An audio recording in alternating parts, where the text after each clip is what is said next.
Wall Street Journal foreign correspondent Yaroslav Trofimov tracks the Muslim world after September 11th in his new book, Faith at War.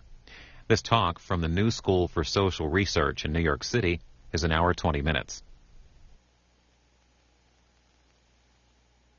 I am Michele Wucker. I'm a senior fellow here at the World Policy Institute. As many of you know, we do a series of lectures throughout the course of the school year. And we are very, very, very thrilled to have with us tonight Yaroslav Trofimov, who I'm happy to introduce not just as a colleague, but as a friend. We met quite a ways back when we were both in graduate school and writing about the United Nations. There weren't a whole lot of 20-somethings running around interviewing world leaders, so we got to be pretty good friends back then. Since then, Yaroslav has spent a lot of time in the Middle East, at first freelancing for lots of different publications. He eventually joined Bloomberg, and then he joined the Wall Street Journal in 1999, and in 2001 he became their roving correspondent for the Middle East and Africa. He's my favorite person to introduce because I love this next part, telling you about his background. Yaroslav is a Polish-Ukrainian who grew up in Madagascar, holds an Italian passport, and writes for an American paper.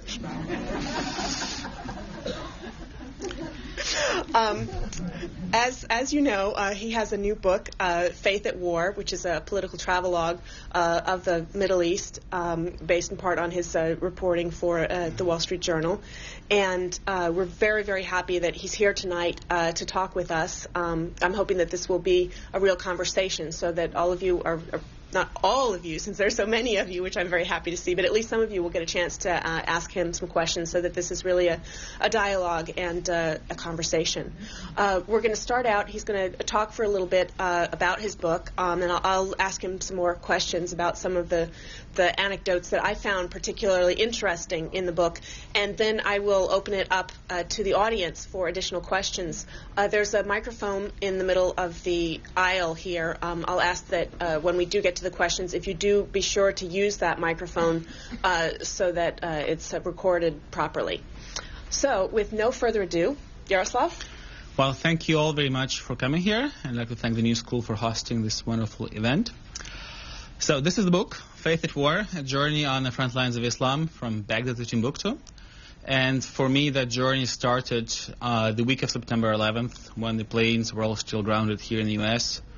I flew first to Cairo in Egypt, and then on to well over a dozen countries, traveling to Afghanistan, to Iraq, and to other countries of the Muslim world where changes were underway, from Bosnia in Eastern Europe, in Balkans, to Mali in West Africa, and to Tunisia, Yemen, Saudi Arabia, and so on.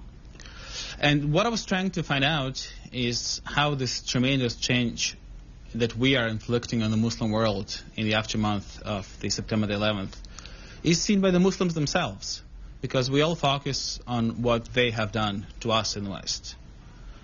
But we sometimes tend to forget what we are now doing to them. And if you look at the scale of these changes, in the Muslim world, they've been enormous.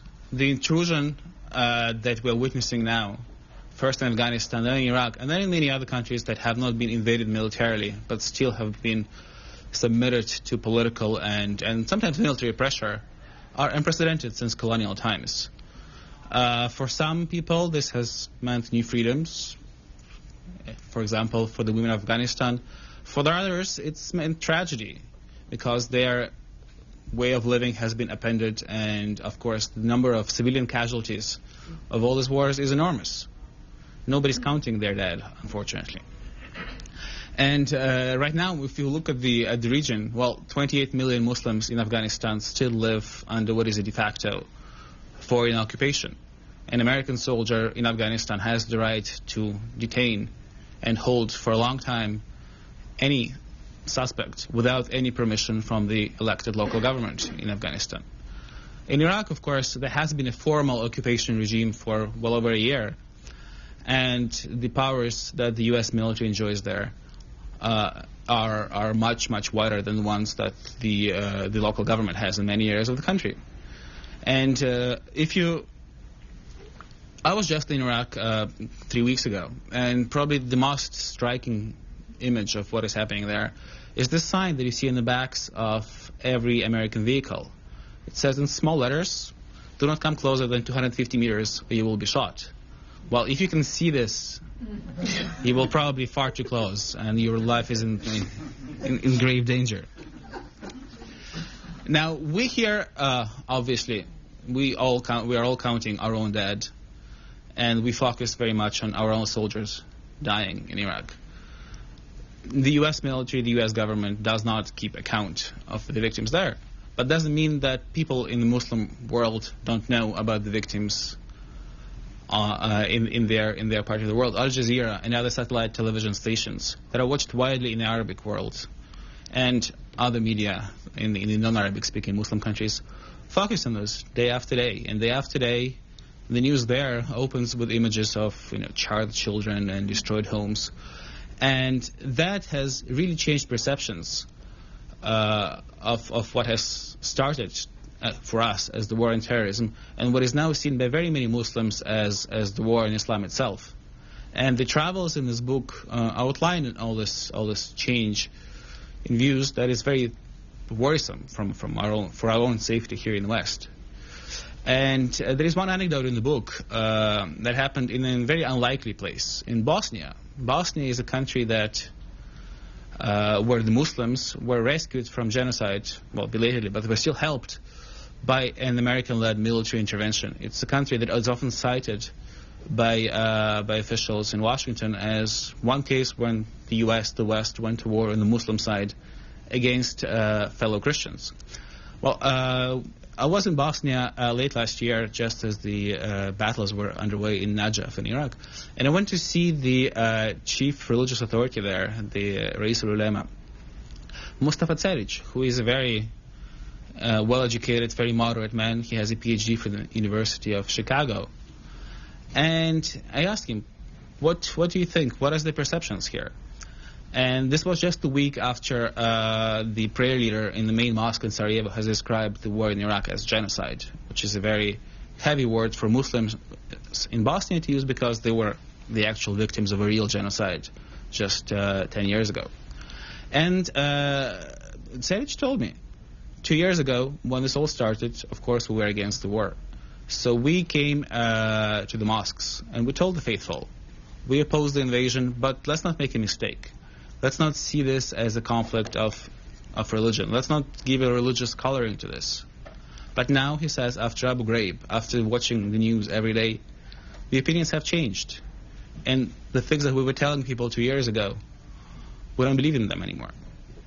And I think it's, considering the place where it's all happening, Bosnia, which is in Europe, which is a place where, which is sort of we put in our credit column in the Muslim world, that's a very alarming development.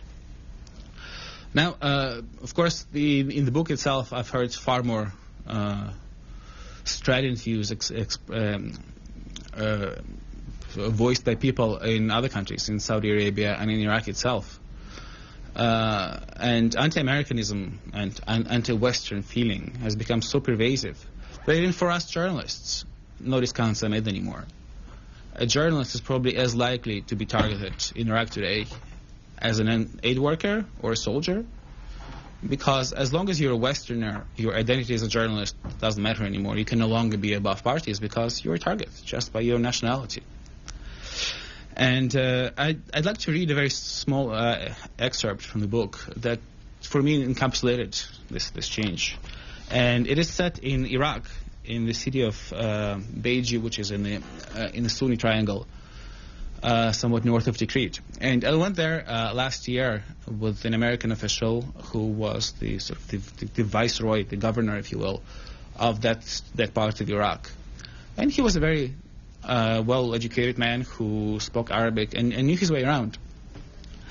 And so his idea was to come to Beiji with a raft of projects to fund roads, to rebuild dams, and he already became friends with the local general who comes from Saddam Hussein's own tribe, who he hoped would read the riot act to the locals. So, as we came there, more than 100 local elders, dressed in traditional robes, packed the hall. The local American military commander was absent because the sheikhs refused to be in the same room with soldiers. Soon it was the American official, not the sheikhs, receiving the riot act. One man stood up, wiping off tears, and recounted how the military had raided his house and killed his brother and 2 children. Another man, a sheep trader, complained that soldiers had ransacked his home and confiscated $8,000 in cash and his daughter's gold jewelry, dowry for a wedding already planned. The soldiers, he said, claimed that this was money for terrorism. When you came here, you destroyed factories and homes and burned cars with people inside them. What do you expect us to say? Thank you, America, shrieked one of the local sheikhs. As the crowd became bigger and more hostile, the American official tried to keep tensions at bay. I know we have made some mistakes, but we know that your people have made mistakes too, he offered with a disarming smile as he tried to steer the discussion towards reconstruction. He listed new projects the U.S. was going to finance. Such talk of money was met with defiant pride. Ramadan al-Qaisi, another tribal chief, stood up to reply. Even if you turn this country to heaven, we don't want it from you, he said in a crisp, cool voice. Just go away and leave us alone. Suddenly, the hall erupted in thunderous applause that lasted minutes. The American official's face was locked in an uncomfortable smile. With things getting out of hand, we had to beat a retreat. Embarrassed, the Iraqi general Sultan tried to explain what had just happened. Our people have seen Americans in Hollywood movies and were impressed by how educated and polite the Americans are on screen, he said. But now these people have seen your soldiers in real life, and they are very surprised that the Americans have turned out to be so rough and so rude. And, obviously Iraq is now swept by a wave of violence that doesn't just target Americans, it targets Iraqis, and most of the victims in this are Shiites, who are targeted by Sunnis, by Sunni extremists. And one would expect the Shiite victims to be angry at the people who are perpetrating this. But I have witnessed several scenes where I would arrive at the scene of a bombing where Shiites have been massacred. And everybody would turn their anger at me, a Westerner. They would say, before you came here to Iraq, these things were not happening. You brought this to us. And some journalists were beaten and roughed up at such occasions. In all these travels, I think one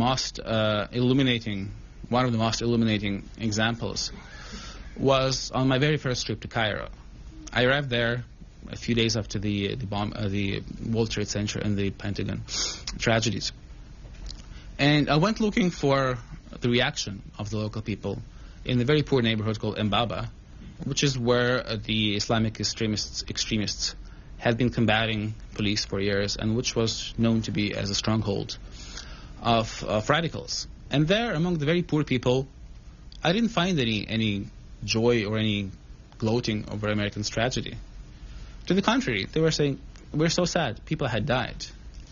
But then I went to a rich neighborhood called Mohandisin in a McDonald's, which for Egypt is a symbol of Western luxury. It's between a BMW dealership and a Rolex watch outlet. And there, virtually everyone was celebrating. They were saying America deserved it. We're really happy. And these were the people who are Westernized. These were the people who speak English. These are the people who know something about the West. Many of them have been to the West. And that's really a striking observation for me, because the people who really hate us most sometimes are the ones who do know us best. Thanks. I'm so glad that I finally get a chance to ask you questions about this book. I've had the best time getting a chance to read it. One of the things that really struck me was at the very beginning of the book, when you were trying to get a visa to Saudi Arabia, and they came and asked you what sect you belonged to. Mm-hmm. And it struck me as quite unusual the way you resolved that situation. But even more important about that was the fact that everything seems to be so tightly tied up to religion that it's very, very hard to separate it. Yeah, well, Saudi Arabia is a religious state. So if you live in Saudi Arabia and you have an ID card, it has a different color depending on your religion. The main highway in Saudi Arabia goes from Jeddah to Riyadh, and it comes through Mecca, which is off limits to anybody who is not Muslim. And it's a very interesting checkpoint because there is a 6-lane highway with a big sign saying Muslims Road, and they check your IDs as they do at the border, San Diego and Tijuana. And there's a little side road that goes through the mountains as a bypass road that is called on the maps the non-Muslims road, where the cellular phones do not work, obviously, because nobody thought about building an antenna out there. And Saudi Arabia, because of this segregation, has some very weird industries. Because, for example, there are about 5 million or more foreign workers there. Many of them are Christian or Hindu. Now, many of them die on the job because in Saudi Arabia, insurance is considered to be ungodly, and labor safety laws are non-existent. Well, when foreigners die in Saudi Arabia and they're not Muslim, they're not allowed to be buried in Saudi soil. So there is this whole industry that has sprung up to take these bodies and to ship them back to India or to the Philippines. That's quite amazing. I've really loved your the solution that you came up with to this problem of what sect you were when you were talking to the Lebanese prime minister. Yeah, well, when you apply for a visa in Saudi Arabia, they ask you, what is your religion and what is your sect? Now, I come from a very mixed family. My father is half Polish aristocracy, half Russian polar fisherman, and my mother is Jewish. Now, I went to interview late Rafiq Hariri, just before that visit to Saudi Arabia. And I introduced myself and I said, well, Mr. Hariri, I'm a journalist for the Wall Street Journal, and I'm an Italian citizen of Ukrainian origin.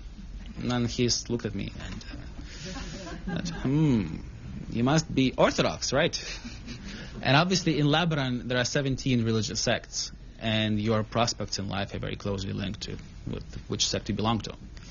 And so I would just write Orthodox, because it could be Orthodox Christian or Jewish, on my visa forms, and it worked. Well, it seems to me to illustrate a really fundamental difference in thinking, where if you have to really change the way you think about yourself in order to define yourself for someone else, it's very hard. How much of that disconnect do you think, or how much of the problems in the ways Americans view Muslims and the ways that Muslims view Americans, how much of that is due to this way of classifying yourself? Well, a lot, I think. Lots of Muslims I've met have not had a chance to talk to an American. They're all full of anger and frustration. But they haven't actually had anyone to vent it. In Iraq, the only Americans people see are soldiers who are 250 meters away and they will shoot if you come closer. And so people would come at me and take me for a representative of the U.S. government, and just vent. And it's very hard to distinguish this from your profession as a journalist, because I would tell them, well, I'm actually not an American, and I don't work for the government. I'm a journalist here to take what you think. But they wanted me to tell them what America thinks about them. So there is this big hunger for communication. And there are lots of prejudice, obviously, on both sides. How big of an issue, or how anxious were you about the possibility that somebody might ask you if your mother was Jewish? Well, I would tell them. I mean, it depends on circumstances. It's not good to have it written in your passport. There are a couple of phrases that the people you interviewed said that really struck me. One was a young Bosniak that said, every place that has a war, it's against the Muslims. And the Saudi sheikh who said, Americans, they simply hate Muslims and Islam?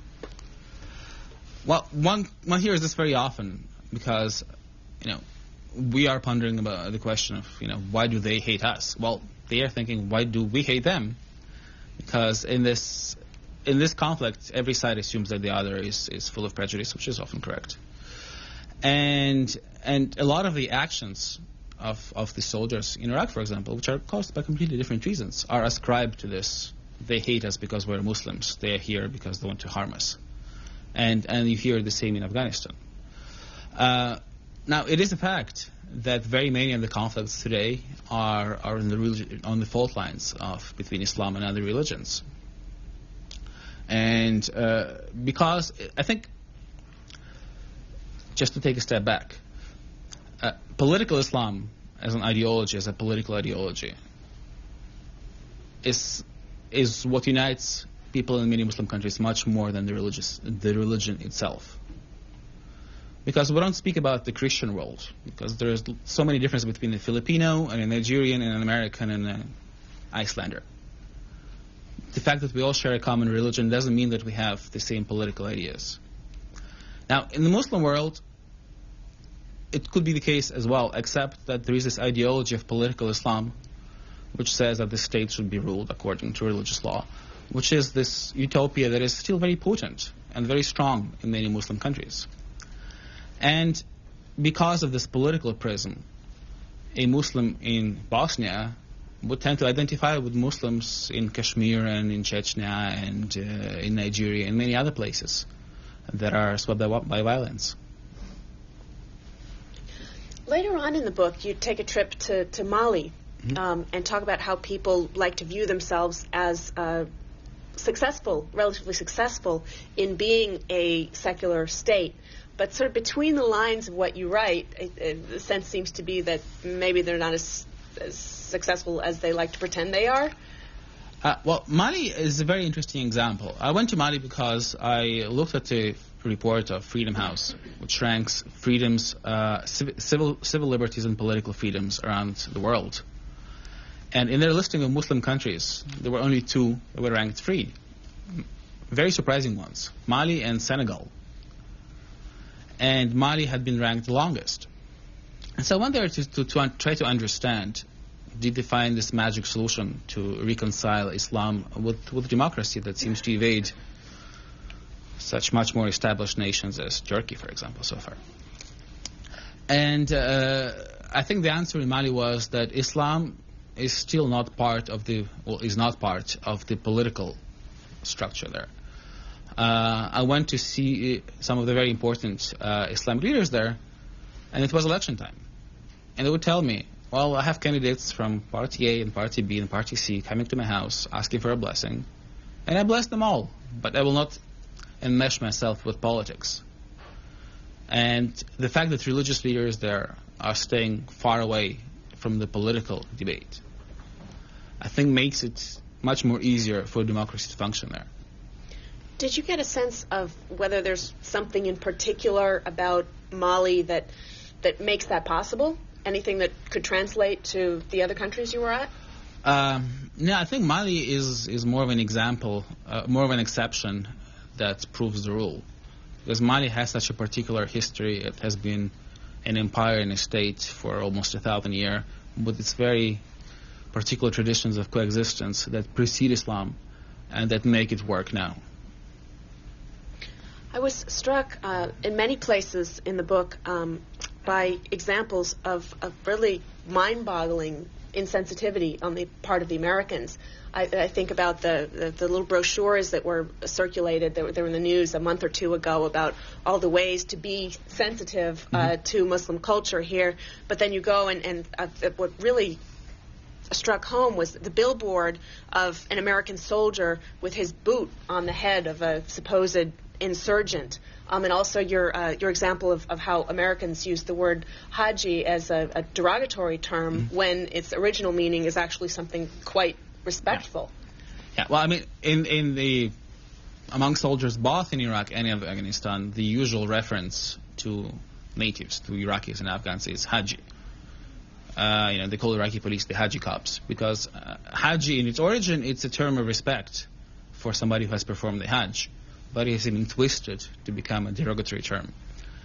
Now, about the billboard, that really struck me. There was this huge billboard in Adamiyah in the Sunni part of Baghdad with a number for a tips hotline to deter terrorists. But the image on the billboard was of a soldier boot on the neck of a bound middle-aged man lying on the ground. And the day I saw it, somebody threw a Molotov cocktail at the billboard, so it was charred at the edges. And I was flabbergasted by this image, and I told this to an Iraqi who was with me. And he said, "Why did they bother burning it? It's such an advertisement for the insurgency." You also spent a fair amount of time talking to some of the American soldiers who were over there, and obviously there's a big range of attitudes and cultural aptitudes among those people. Did you get a sense of how it can be that, despite the fact that Americans think of ourselves as doing the right thing, we could still just be so unbelievably stupid as to come up with a billboard like that? Well, I think the billboard was probably drafted by people who are in the green zone and never saw a living Iraqi in their entire life.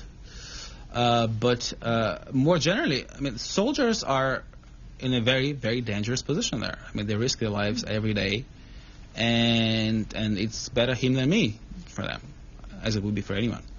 So they're put in such difficult circumstances that it's easy to understand how many of these excesses happen. It's easy to understand how they shoot people at checkpoints, because they are targeted at checkpoints. Now, these checkpoints are probably not organized the way they should have been, and if somebody put their minds to it, it could all have been avoided. But the actual soldiers who's out there on the front lines is sometimes put in a position that he has to commit those things or die. Can you talk a little bit more about the cases when the American soldiers were doing something right, and how they really were able to break some of these cultural barriers? Well, there was an interesting example in the book. I met a lieutenant, a very, very young lieutenant who was 23 years old, and he was put in charge of a city of 100,000 people, a big city, and the city had no gas, no cooking gas. People were cooking with gasoline, and the stoves were exploding in the houses. And so he found a manager of a cooking gas factory there, who had actually managed to defend that factory from looters, and was the only one in the area that survived. And he tried to hire him back. And this seemed to be such a perfect example of cooperation. The soldiers provided security, the factory resumed work, suddenly everybody was happy. Now, that factory manager used to belong to the Ba'ath Party. So a month later, the Coalition Provisional Authority of Ambassador Bremer issued an order that he should be fired. And they sent to the factory somebody whose own plant had been looted, probably with his connivance. And you could see these heartbreaking stories every day of sort of lower-ranked people on the ground trying to do good, and then being overruled by policies that are adopted by people who often have no idea about how things are on the ground. I was struck also especially by Samira, who was one of the Iraqis who helped you as a fixer, as we like to say in the journalist world, who helped you find your way around. And you mentioned something about her, that her expectations of America had been so high, and she was so disappointed, and that was something that you saw a lot of. Can you tell us some more examples of situations like that? Yeah, it's a very widespread thing, because people everywhere in the world, not just the Muslim world, have been exposed to years and years of American movies and culture and mass media. And, all the movies tend to have happy endings, and, we all look basically good and decent people in movies. Now, when they come up against the reality, and they see that not every American is nice and good and decent, these expectations cause anger and shock. And I think the other thing that really surprised people, especially in Iraq, was that they expected us to be much more competent. And when they see that now, 2 years later, the electricity production in Baghdad is still pretty much where it was right after the war, after billions of dollars were spent in it, well, they draw their own conclusions. I was also impressed by some of the stories of courage and resourcefulness among a lot of the Muslims who you've got to know in the book. I really love the story of the clock tower, the Abu Hanifa clock tower. I was hoping you could retell that story. Yeah, well, in Baghdad, in the holiest mosque for the Sunnis is called the Abu Hanifa Mosque. And there is a clock tower in there. And the clock tower was built in the 30s when Iraq was struggling to emerge from British rule. And a clockmaster decided, I will build a big band of Baghdad using the same principle, but using only Iraqi parts. And he did it. And this became a symbol of Iraqi self-reliance. Now, that area was one area of Baghdad where a lot of fighting happened right at the end of the war. So a missile was fired into the tower, and the clock was shafted up the tower, and the tower was seriously damaged. So I came there about a week later, and there were all these 70, 80-year-old men in white press shirts and ties in fishbowl eyeglasses sitting there in the courtyard and looking sadly at the tower. And I asked them, who are you? And the man there was the son of the clockmaster, and his entire life he spent going up the stairs every 2 weeks or so to repair the clock. And every time I would go to Baghdad, I would go again to check up on what's been happening to the tower. And it started first inclining to the side, and then scaffolding showed up, and a wealthy businessman in Baghdad decided to repair it. And I went to talk again to the clockmaster, and he said, all the insurgents were telling us, don't repair it. We should leave it as a symbol of what the Americans have done to us. Because posters of this tower were all over the city. Usually they managed to take pictures with grinning soldiers in front of that tower. So that was really a very strong photograph. And he said, no, we should rebuild it because it should be a symbol of how we Iraqis can succeed, not of what had been done to us. And now it's pretty much as it was before. I thought that was such a beautiful ending to that story, partly because of the beginning of the clock. You talked about how they said, we can do a clock just as good as Big Ben, yes, but without foreign parts. We'll do it in exactly. Iraqi way. Mm-hmm. I was struck also at various points about how people talked about individual Americans they met, whether soldiers or administrators or reporters who they thought were American. And some of them would talk about the government, and some of them would talk about the country as a whole. And the sort of old saw about people relating from one country to the other is that once you know that the individual, you don't have any problems with the individual, but you have problems with the big country. And I saw that it wasn't always that case. Well, I think it depends on the level of violence and anger in society. As long as it's sort of in the medium level, you can hate the country but still be friends with the individual.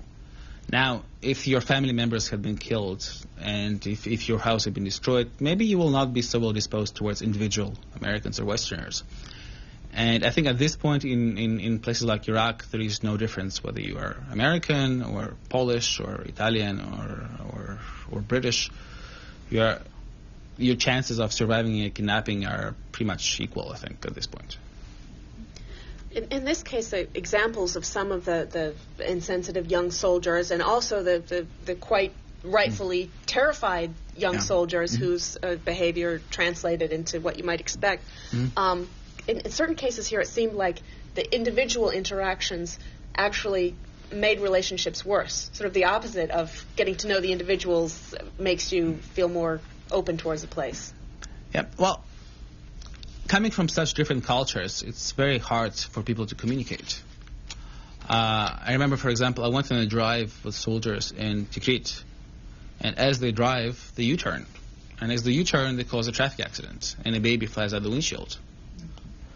Now, they stop and offer first help and start telling me, what's wrong with them? Why don't wear seatbelts? Why don't have a baby seat? Well, now, I have not seen a single baby car seat in Iraq or many cars with functioning seatbelts. And this just shows the disconnect of the knowledge of the local society that people have. And of course, if your life is in danger every second, as it is for an American soldier in uniform in Iraq, your opportunities of getting to know locals are fairly limited. You interviewed a lot of people throughout the course of the book who had studied in the United States, like the Bosnian who'd studied at University of Chicago that you mentioned, in all of these countries, in Afghanistan and in Iraq. In some places there was a little bit of a disconnect between someone who many Americans would expect as someone who understands us, who has a lot in common with us, but when you talk to them, they were able to articulate very, very clearly what their problems were with us. Well, if you look back at history, I mean, the founder of the sort of jihadi ideology, the spiritual father of many jihadis, and of Bilal himself, Sayyid Qutb, I mean, he went to college in America. I mean, he went to Greeley College in Colorado and was very unhappy there. And he wrote a book about it. And that was in the 40s.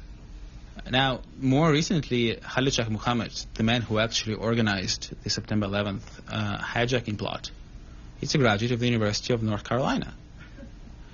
So it's, as I was saying in the beginning, sometimes people who actually know our societies hate us more than people who have no idea about how the societies here function. And I'm not to say that every Muslim who went to an American university ends up not liking the U.S., but the fact that people are exposed to the West does not necessarily mean that they like it.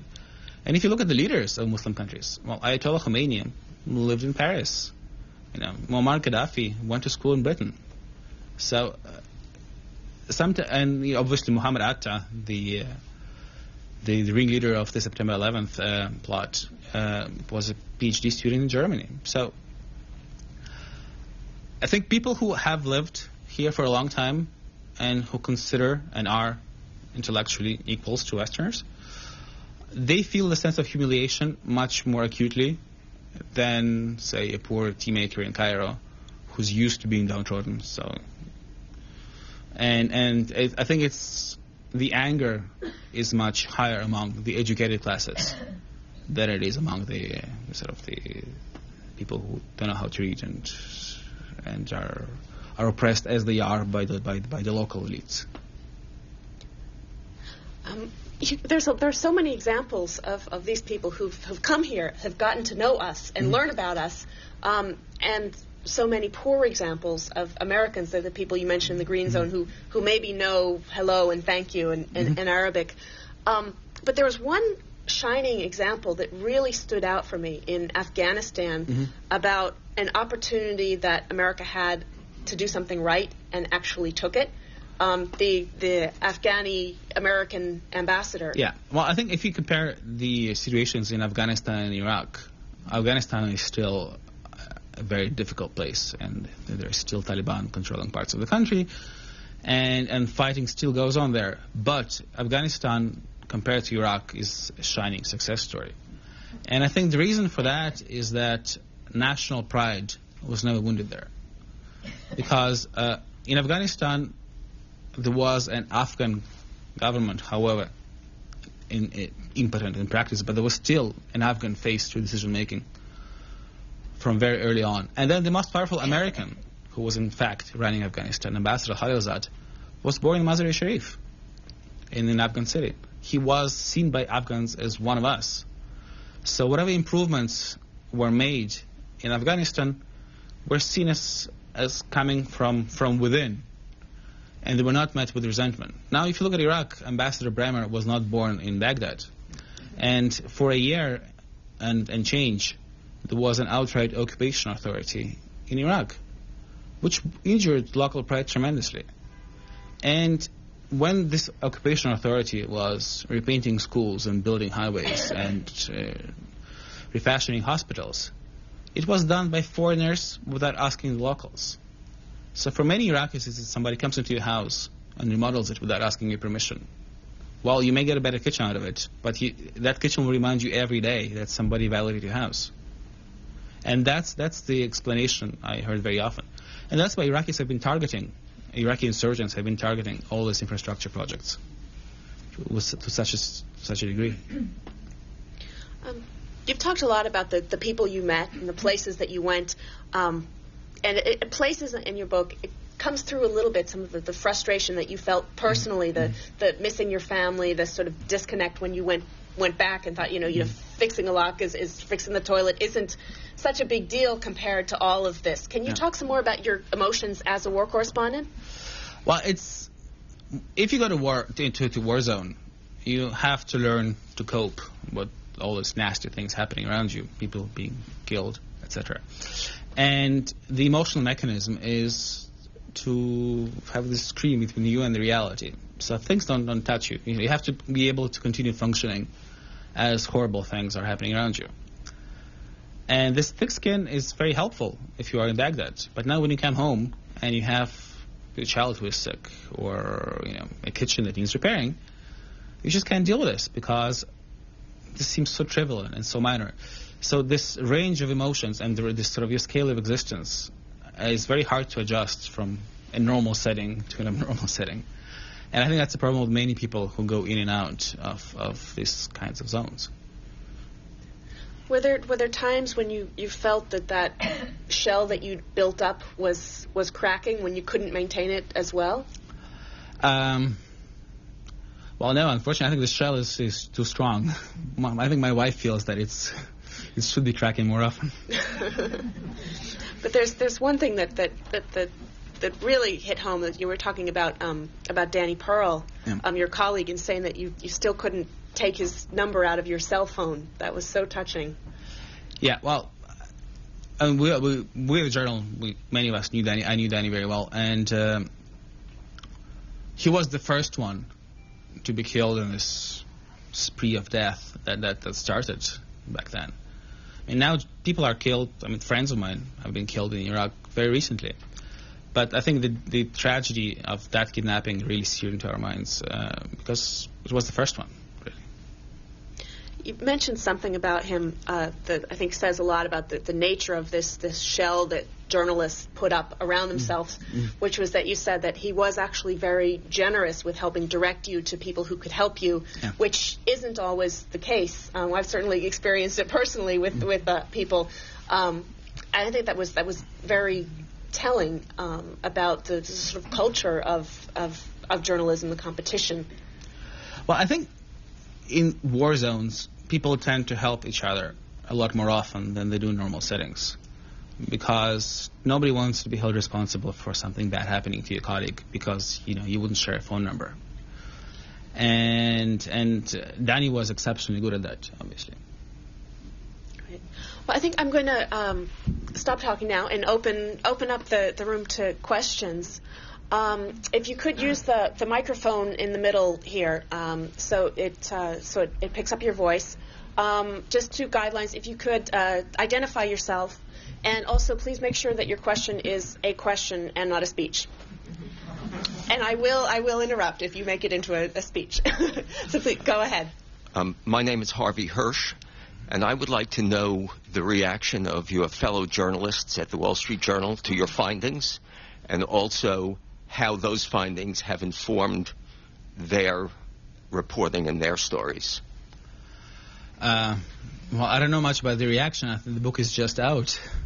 Certainly talk with them, though. Yes. Well, I have been writing articles for the Wall Street Journal this last 3 years. So many of these findings were also in the newspaper. You mentioned early on about how the Islamic world had to learn to cope with what we've done to them since 9/11. How about what we did to them before 9/11? How important or how justified? How important was that, and how justified do you think the reaction was? For instance, you pointed out that the people in the wealthy people in Cairo were happy over 9/11 when it happened, which obviously had none of the post 9/11 stuff had occurred. Well, if you speak and try to dig, you will hear a litany of complaints starting from the Crusades.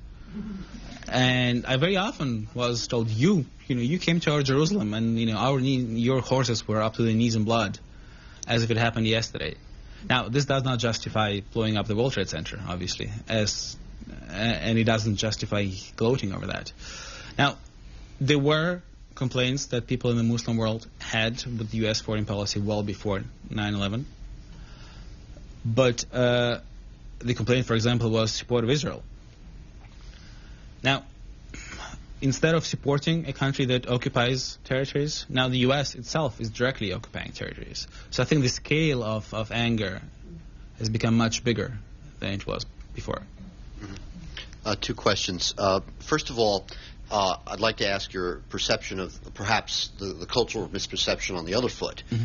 You know, we've had incidents like Luxor, where innocent tourists were killed in Egypt by Islamic jihadists. We have the Algerian civil war that's been raging and manifests itself in extraordinarily bloodshed.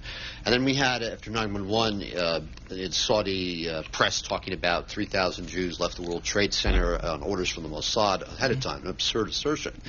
So how do these perceptions or misperceptions on their side around the Middle East or around the Muslim world rebound, or how did you sort of deal with them or grapple with them as you were confronting them? And secondly, you mentioned Zalmay Khalilzad. Now, Zalmay may be perceived in Afghanistan quite benevolently, but certainly in the American domestic press, he's viewed as somebody who's an architect of the very policies that people in other parts of the Muslim world condemn. Certainly his involvement with the Project for a New American Century, his signing of the letter to overthrow Saddam Hussein with Paul Wolfowitz, etc., his involvement in the Department of Defense of Reagan as part of the apparatus to support the Mujahideen. I mean, he has a long record. So I'm just curious about how this kind of involvement with these officials has perhaps been reported in the Middle East and in their own press.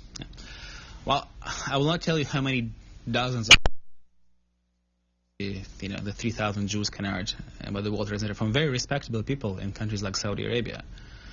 And it's a fact, minds are poisoned across the Middle East. And the tragedy is that when you already have those pre-existing prejudices, and then you watch the news and the news reinforce them.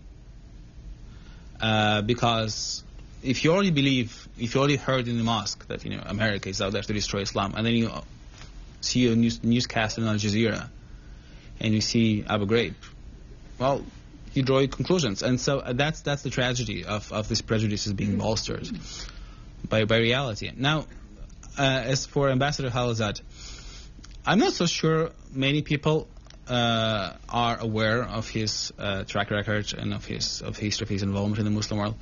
In Afghanistan, it was very simple. He's an Afghan. He doesn't come from Boston. He comes from Mazar-e-Sharif. And that was enough just on that level for many people to feel, well, okay, at least he's not a foreigner. There is no disrespect in him running the place. Hi, my name's Francis Mead. I get a pretty pessimistic feel generally from what you're saying. I've spent some time in Iraq as well. But I was interested in when you mentioned the hunger for communication, and that sort of struck me. You've answered it partly already, but I mean, did you find any occasions where communication was possible and was productive? And do you have any ideas about how more communication could be created? A year ago, when things were still a little bit safer in Iraq, I would find lots of opportunities. If people would just come to me, I would come to a village, and there would be dozens of people who would be hungry to talk and to try to understand, why is the U.S. doing this? Because they had no chance to meet any actual American decision makers or soldiers in a fashion that they could actually talk to them.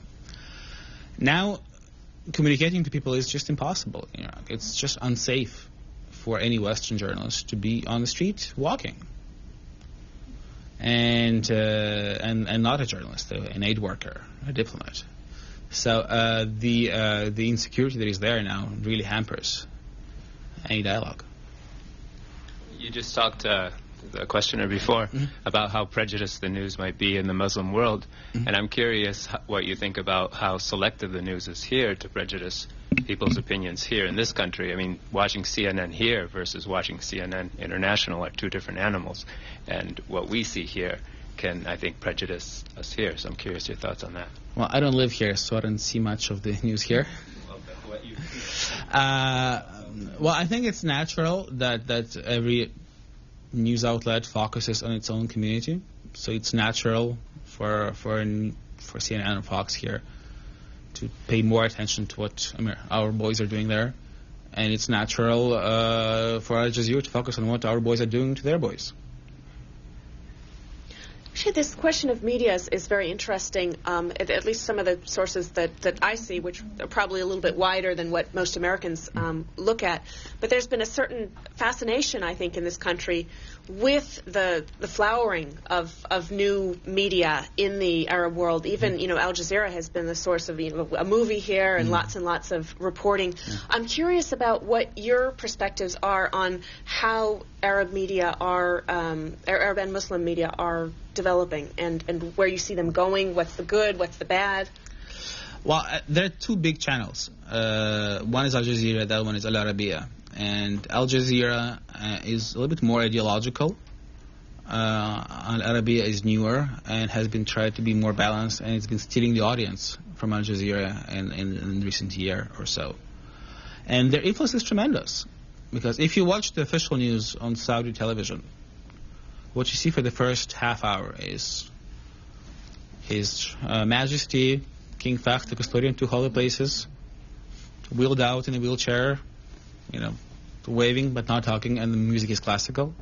After him, you see, His Royal Highness, Crown Prince, First Deputy Prime Minister Abdullah. You don't hear what he's saying. You see classical music, and they name every little official who is there in the meeting, and so on until the lowest prince. And then the actual news may be on minute 37 of the newscast. When Iraq invaded Kuwait, it took the Saudi television 3 days to report it, even though it was happening on their very border. So the appearance of Al Jazeera and Al Arabiya changed all that tremendously. And they have opened these societies to debate, because now an opposition leader from Saudi Arabia can just call into a talk show on Al Jazeera and be heard by his co-citizens. Another one of the themes that came up a lot in your book was your sort of skepticism, not only on your part, which is your job to be skeptical, so that's okay, but also among a lot of the Americans who interacted with Iraqis. A lot of them kept saying, I never know if they're just putting on a happy smile or lying or telling the truth or not. How do you function as a journalist in that kind of environment?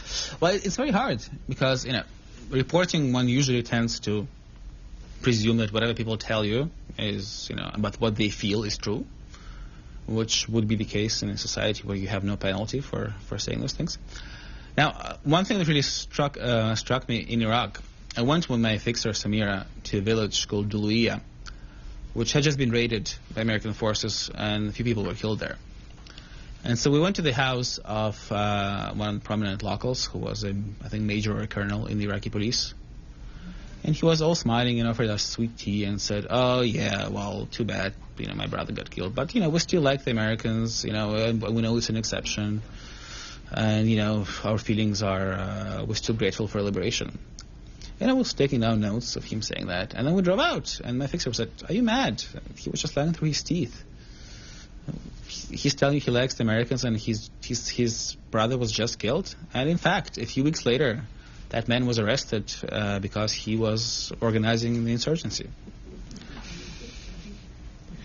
How do you deal with going back to that? If, let's say, you have used one of those quotes and you haven't been able to detect ahead of time what's going on, have you ever been able to go back to your editors and say, okay, we're going to follow up this guy? How do you deal with fixing that information afterwards? Well, I haven't had an occasion to do that. In part because it's often very difficult to follow up, especially in the first year. It was very difficult to follow up on people and sources, because there is no communication system in Iraq. The only way to talk to people was to go and find them in their village. But no, I didn't have an occasion to correct things. Americans certainly have been given a lot of different stories as about why we went into Iraq. Take your choice. In your conversations with Iraqis, do you get a sense of what they think our motives were? They all say it's for oil. That's what they all say.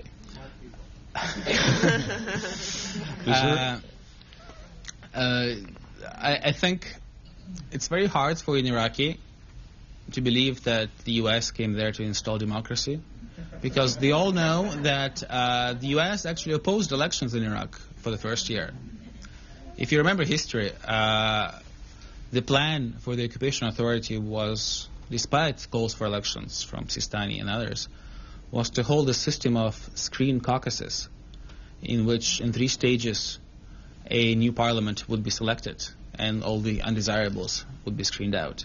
And it took mass demonstrations by Shia Islamists and an uprising by Muqtada Sadr's people for the U.S. to change its mind. I actually had written down a quote very, very related to this question from an imam that you were talking to who says, "We only believe in American technology. We don't believe in American democracy because Americans themselves don't have any." Well, some people say that. Diane Wildowski, when you have had an occasion to interact with the Iraqi people, have you had any opportunity to say to them that 500,000 people marched against this president, that over half the U.S. really doesn't support this war, never wanted to go into Iraq to begin with? I mean, you know, there's got to be a voice somewhere in Iraq that says a lot of the American citizens, you know, don't agree with what our country's doing. Well, I'm sure they know that. I mean, they all watch television. So it has been on Al Jazeera. And are they getting that, though? Well, I'm sure Al Jazeera has been covering these protest marches very, very thoroughly. It sounds like they're getting some news that we don't always get. Vered Mallon, we talk about oil, and that was the reason for war, but no one talks about water, and water's really key. The Euphrates really gives water to Israel and far down in the Mideast. So could you comment on that? The importance of water in the area and how it might have related to war or future wars. Yeah, I'm not sure Euphrates as such gives water to. There is the Litani River, which is in Lebanon, was a real source of concern, but it's more of a problem for Israel and the West Bank. I don't think water is a big issue in Iraq, for example, or. Well, the Euphrates flows into the Gulf and Kuwait. It doesn't flow towards Israel. I've read that water in Iraq flows down to Israel, and that's where Israel gets a lot. If that's cut off. No, the problem was with the river called Litani, which is a river that flows from Syria and through Lebanon and then along the border.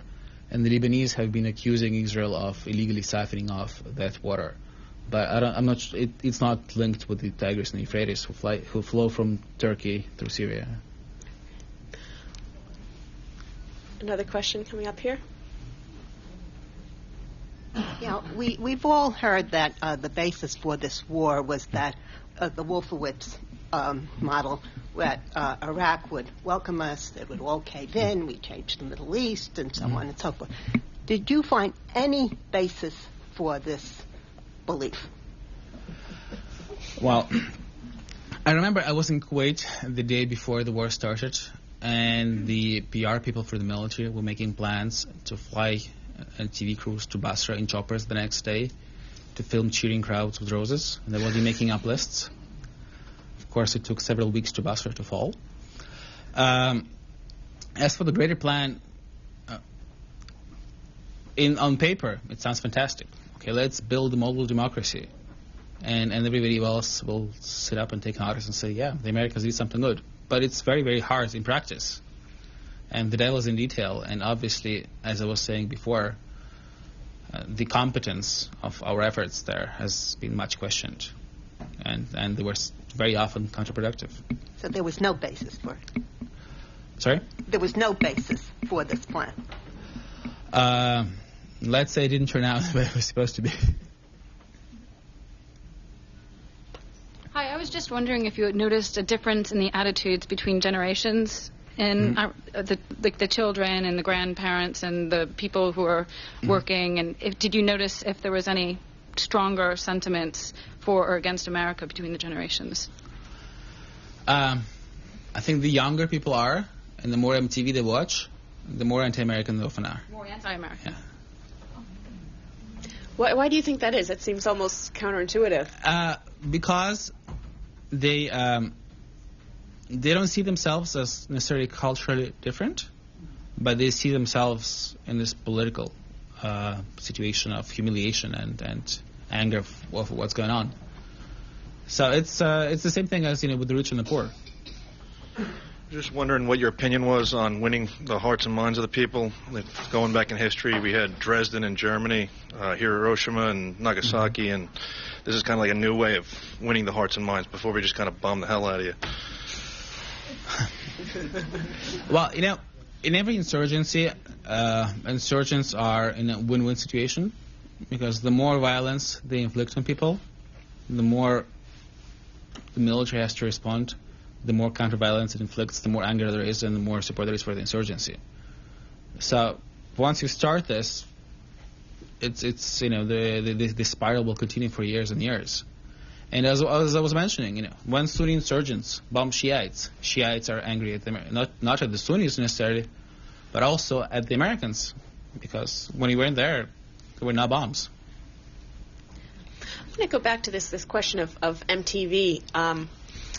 There were lots of places where you talk about people with big stashes of American media and books, or Tariq Aziz, the Iraqi foreign minister, with his copy of 13 Days, the movie about the Cuban Missile Crisis.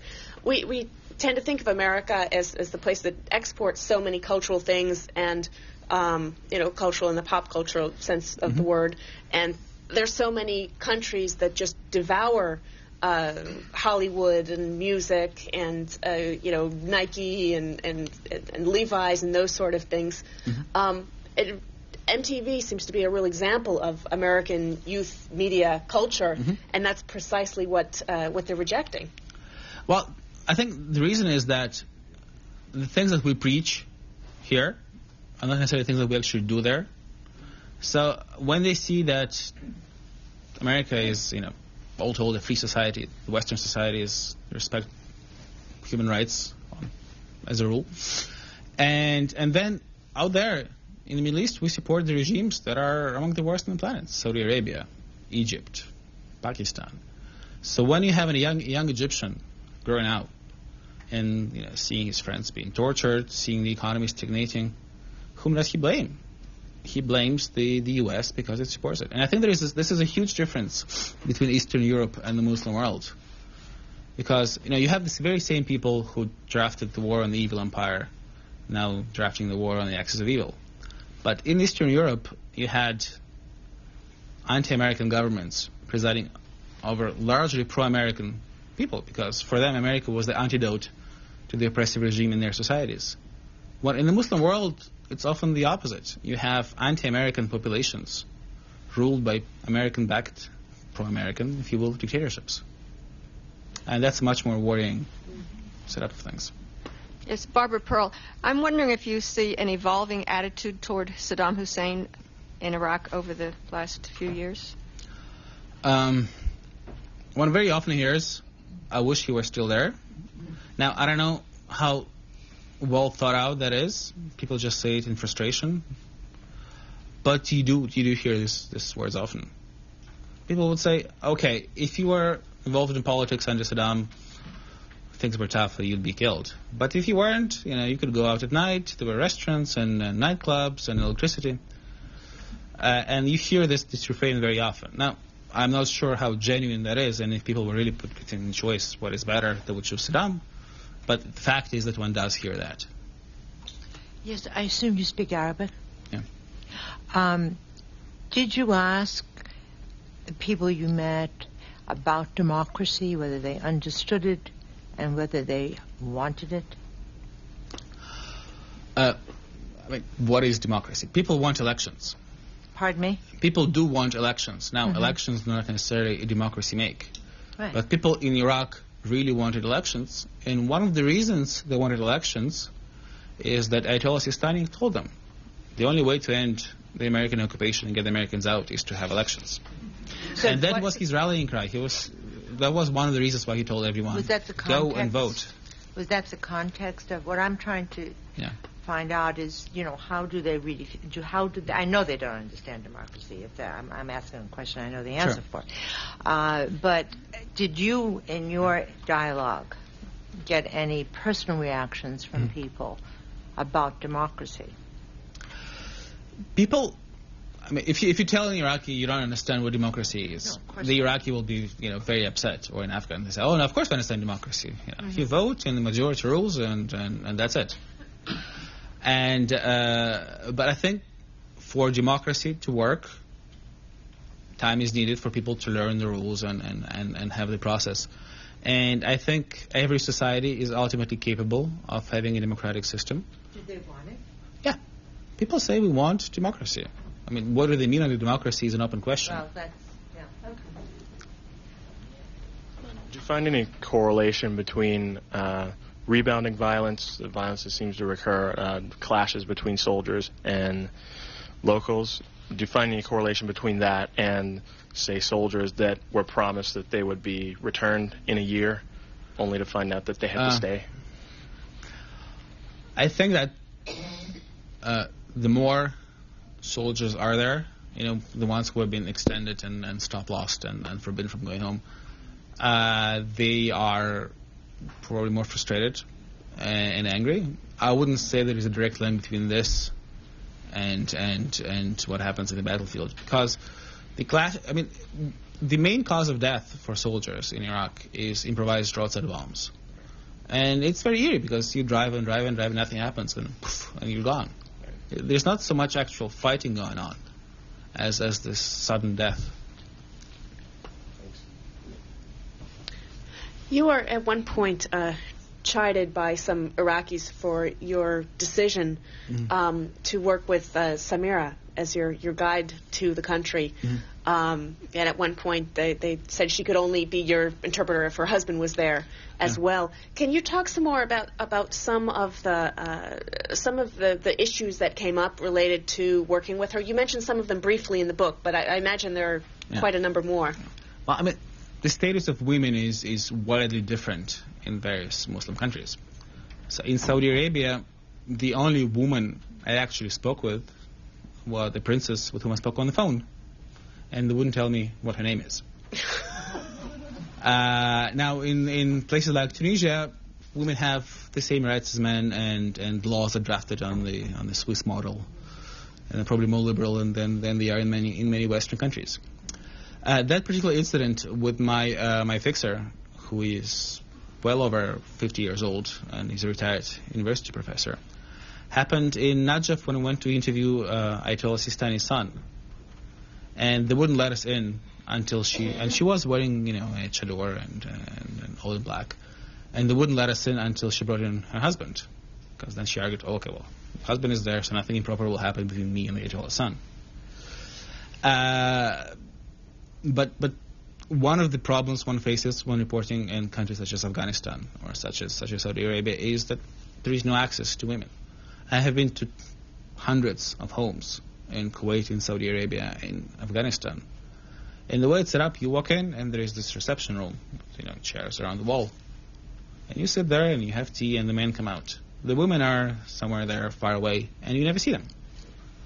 I have met only maybe one or two wives of very liberal people in places like Kuwait. It's interesting that Samira's daughter was very, very different politically and socio-culturally from her. Yeah, I mean, her daughter is a former sharpshooting champion in Iraq. So I think she's from a younger generation. And as a younger generation, she was much more upset with what was going on than the older generation, who were still willing to give the U.S. a chance and were much more optimistic about the outlook back then.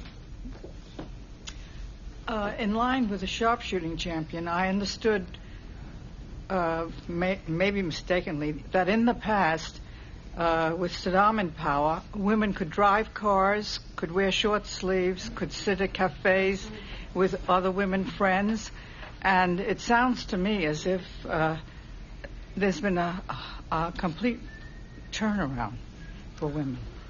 Well, legally, women can still drive cars in Iraq. Lots of people, men and women, do not go outside the house because the chance of being killed randomly is so high. People watch TV and sit at home. The cafes are either empty because so many have been bombed, and the whole landscape has changed because everything is surrounded by this huge concrete walls against suicide bombers. Now, you do see a lot more people who are wearing the religious, the hijab, the religious clothes. But it's not necessarily a sign of more religious influence as a sign of insecurity. Because in Kurdistan, in Iraq's north, you saw the same phenomena 10 years ago, just after the first Gulf War. But as things improved there, people went back to skirts and short sleeves. This is a rather funny question, and I don't know that you can answer it. How do you see this all playing out? What will happen? I wish I knew. Oh, but what's your sense of, are we in a quagmire? We're in for a very long haul, and I had a conversation with a senior U.S. military official in Iraq just a couple of weeks ago, and I asked him, well, when do you think this will all end? And his answer is, what makes you think it will end?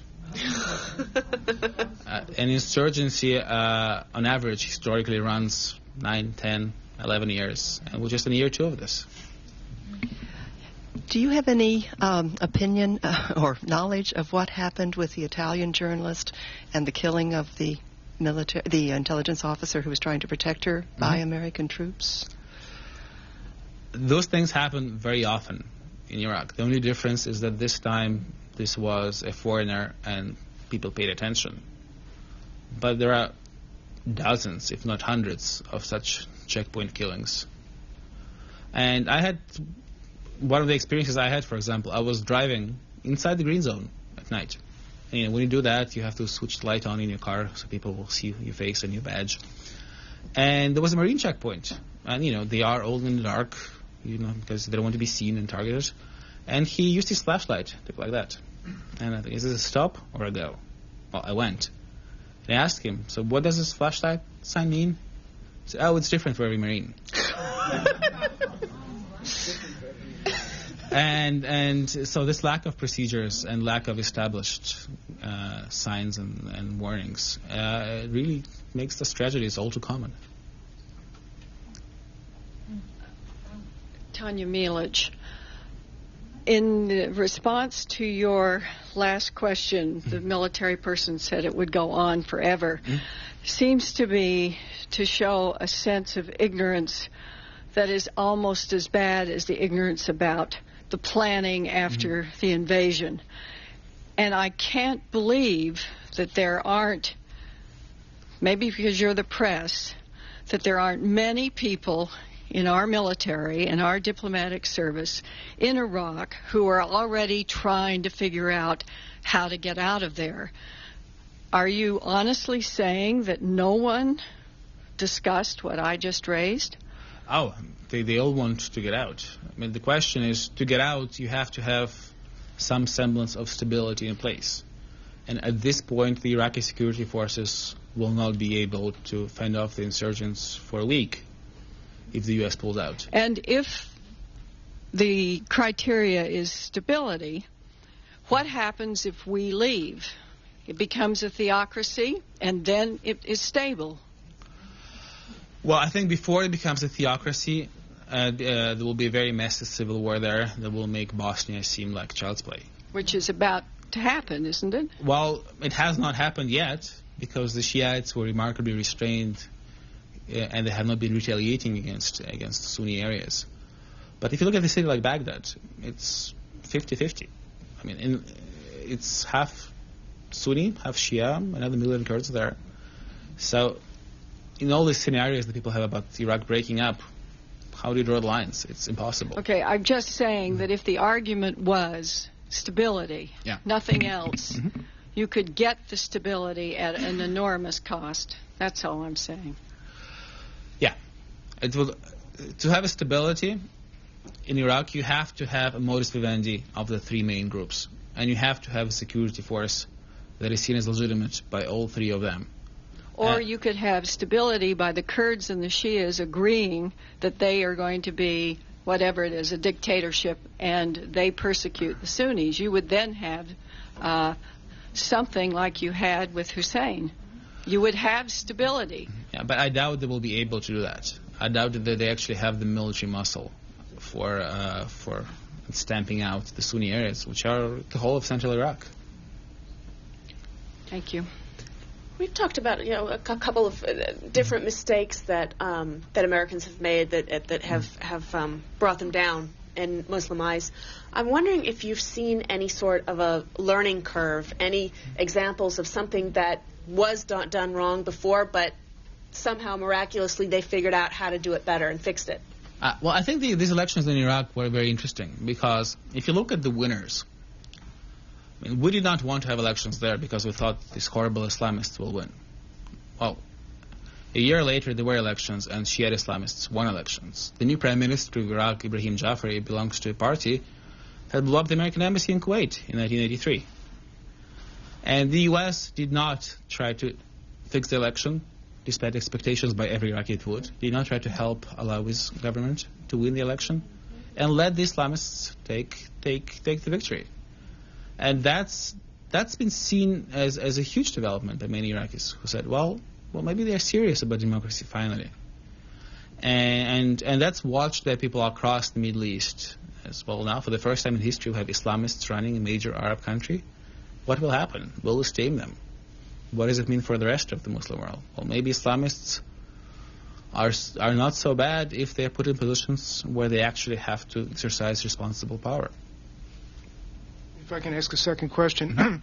Have we actually handled things better in the Kurdish areas than in the rest of Iraq?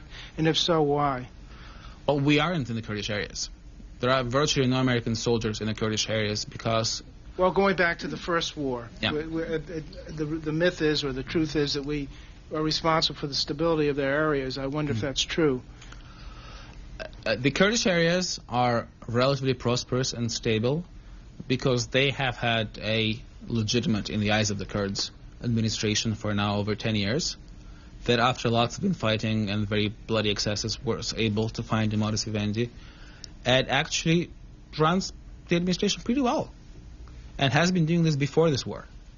So there are no American troops, virtually no American troops in the Kurdish areas. There are no terror attacks.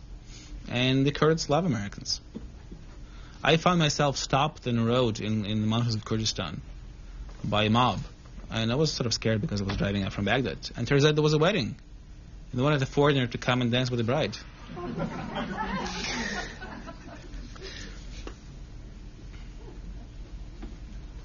Also a repeat questioner. Is there anything beautiful left in Iraq, or have we just destroyed everything? Oh, it's a big country. There are lots of beautiful things still there. Seriously. Yaroslav was actually very shy. He didn't say that he was the foreigner who was asked to dance, and he actually did, yes. To his great credit. Now, the historical shrines in Iraq are largely intact. So, I mean, probably the most ancient site, which is the city of Ur, from where Abraham hails, is actually inside what is now U.S. military base, the Talil airfield. So no Iraqis are allowed. Do we have any questions? Sort of last call? Yeah, last call. The money. Where are the Iraqis now getting their money? It's fed through the Americans, right? And it's through the UN to the Americans. All this money we are hearing about that has not been accounted for. Is that still going on? Where's the funding coming from? Yeah, well, there is now an Iraqi government that is responsible for their oil revenues. I mean, the money in question was the money that the UN held in the Oil for Food Fund that it had given to the Coalition Provisional Authority, and then there were some problems with how it was spent and whether it was spent wisely. Right now, there is no occupation authority in Iraq, so the Iraqi government is the one responsible for and its where is it getting the money from? I mean, oil revenues are way down. Well, it is selling oil, and it's getting aid from the U.S. But oil is the main source of funding. Great. Any more? Very last call. Great. Well, I'd like to thank. Oh, you sure? Well, if I can. We got a couple minutes. Go ahead. Use the microphone, please. Doesn't work. Oh, it's recording it.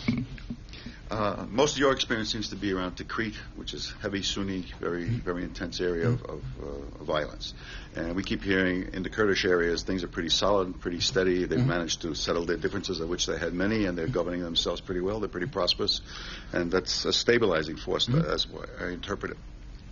The Shiites in the south, we keep hearing, or I keep hearing, mainly through the Wall Street Journal, I'll tell you the truth, though things are pretty stable there, and things are pretty... maybe not normal, but at least not nearly as intense or as difficult as they are around Baghdad. Is that true? Does that foresee any hope in the future? Well, there are two things about the Shiite areas. First of all, there were no American soldiers in the Shiite areas for a long time, and still most Shiite areas are run by the British, the Italians, the Poles, who take a very sort of stay-back attitude, rarely leave the bases, and are not nearly as aggressive in patrolling. Sort of leading things to the local warlords.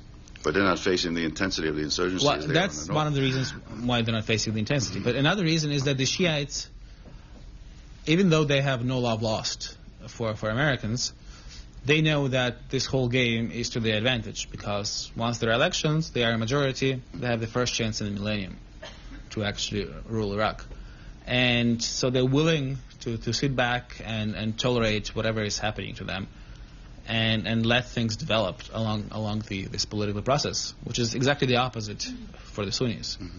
Now, how long it will last and what will happen once U.S. interests and Shiite interests diverge is anyone's guess. But do you see a chance that the Shiites at one point might lose their patience when the attacks continue? Because they've been remarkable in their restraint. And that's been an amazing thing. In Sistani, I mean, the leaders could foment a reaction, but they've kind of held back, which is kind of remarkable. Yeah, I mean, they've been trying very hard to hold back retaliation, but now it will all depend on what this new government will be able to do, what it will be able to deliver. Because now all these leaders will be tested by the burden of governance. If they meet the challenge, they can continue keeping tensions in check. If they don't, then that will be difficult. Thank you. Okay. One more, quick one. Yeah, I'm looking at your title, Faith at War. And the only faith that I think I've been hearing you talk about is the faith of the people whom we are attacking. And in this country, we hear an awful lot about the religious right, and we've got all this conflict going on. Is that being played out in any way in the American occupation, or whatever you call what we're doing? Oh yeah, I mean, they're paying a lot of attention, and you would have some obscure Christian right website say let's nuke Mecca. Well, nobody will notice this here, but it will be in the front pages of every Saudi Arabian newspaper, and it was. So people are paying a lot of attention to what the fringers are saying here as well. Great. Is there any way we can access that? Is there any way we can access that? I mean, what website should we be looking at? Well, I don't remember the exact address, but I saw these reports in the main newspapers in Saudi Arabia last year or so. Thank you. Great. Well, that's a really perfect question to kind of bring us full circle. Speaking of websites, Yaroslav does have a website for his book with some amazing pictures that you must see, which is very easy. It's www.faithatwar.com. I really recommend the photographs. They're beautiful. I'd like to thank all of you for your really great questions. It's made my job much, much easier. And to thank Yaroslav for coming and sharing all of his ideas and experiences with us. Well, thank you all very much again for coming. It's been a great pleasure.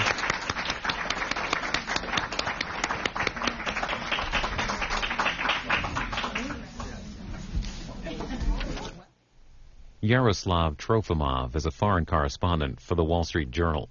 Faith at War, a journey on the front lines of Islam, from Baghdad to Timbuktu, is published by Henry Holt and Co. Visit henryholt.com for more information.